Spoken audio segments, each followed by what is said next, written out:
Life insurance, stripped down to its bare essentials, basically means that somebody puts in a small premium.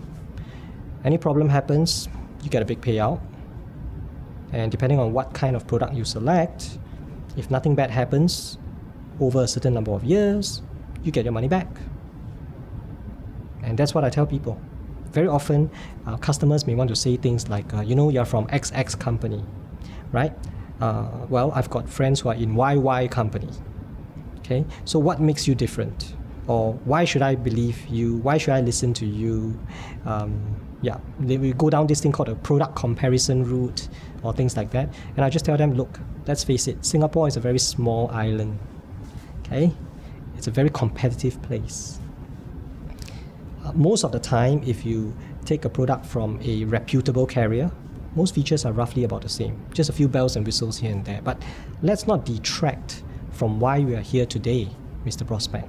We are here today because you have a risk hanging over your head. It's the risk of premature death, critical illness, accidental issues, or in the evergreen words of, I think it should be Tony Gordon, dying too soon, living too long, and anything in between. So, well, like it or not, we can choose to solve the problems today, or I can walk out of the room, but you still have the problem. So I explained to them the concept of life insurance, what it's all about. In my early years, when I spoke to doctors, a lot of doctors they said they didn't want to buy any insurance. The main reason for that was that in Singapore there is an unspoken code. Doctors will treat doctors for free. Okay, and that always pops out. Cheating. I don't need insurance because my friend is going to be treating me for free, and so on and so forth. So what for? But I think it's important to emphasize to the doctor his income earning ability, right? And to let him know that actually it's not just about the treatment. It's about the consequences that happen while you're being treated. And of course, I'll probably ask him some questions like, can you foresee your clinic functioning without you being there for 3 months, 6 months? Sometimes I might ask, Dr. Tan, just out of curiosity, can you tell me what's written on the signboard just outside this clinic? What's the name of this clinic? Most of the time it's what, Dr. So-and-so. Why is it not some other name? It's because of you, right? So imagine if you're not able to be doing what you're supposed to be doing for the next 6 months or a year, what's going to happen? Are there bills that need to be paid? Children that need to be fed? Stuff like that. So just make sure that they understand that life doesn't stop with them.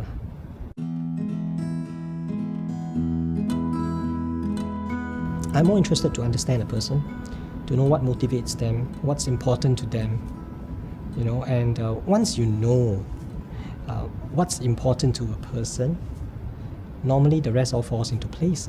When it comes to being able to know what the person wants, again, it's about putting yourself in a person's shoe.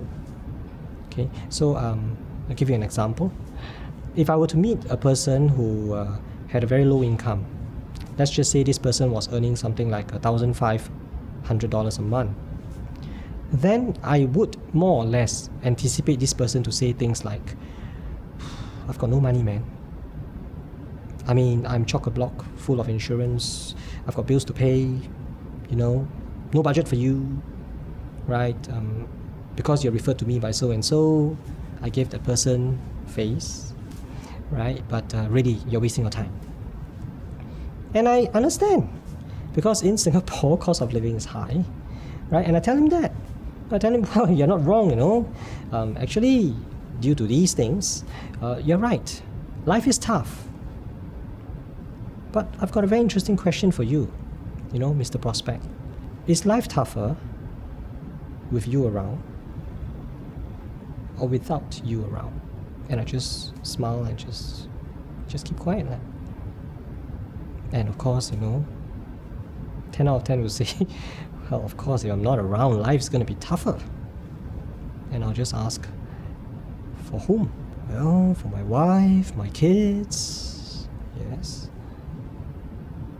But today is your lucky day, Mr. Prospect, because I'm here. And we can do something about it. But the decision is yours. This is for somebody who doesn't have much money. For somebody who's more well-to-do, then I will understand that possibly there are a lot of people pitching to him. I'm competing against bankers, property agents, car salesmen, right? I mean, anybody who's asking him for money. Yep, and I understand that. Right? So the question is, what makes me different from the rest? And someone from MDRT did say, I think it should be Tony Gordon. He said that life insurance was never meant to be a great investment, right? But it's the best investment when you need the money the most. And that's what we specialize in. While you're rich and famous and doing well, you're probably going to derive more pleasure from all the other vendors that I have mentioned, the banker, the car salesman, the property agent, right? But the question is this: who's going to be there to pay all those bills? None of the above, It's the insurance guy and his proceeds. So that's our function. So these are examples of how I boil down complex things into simple solutions.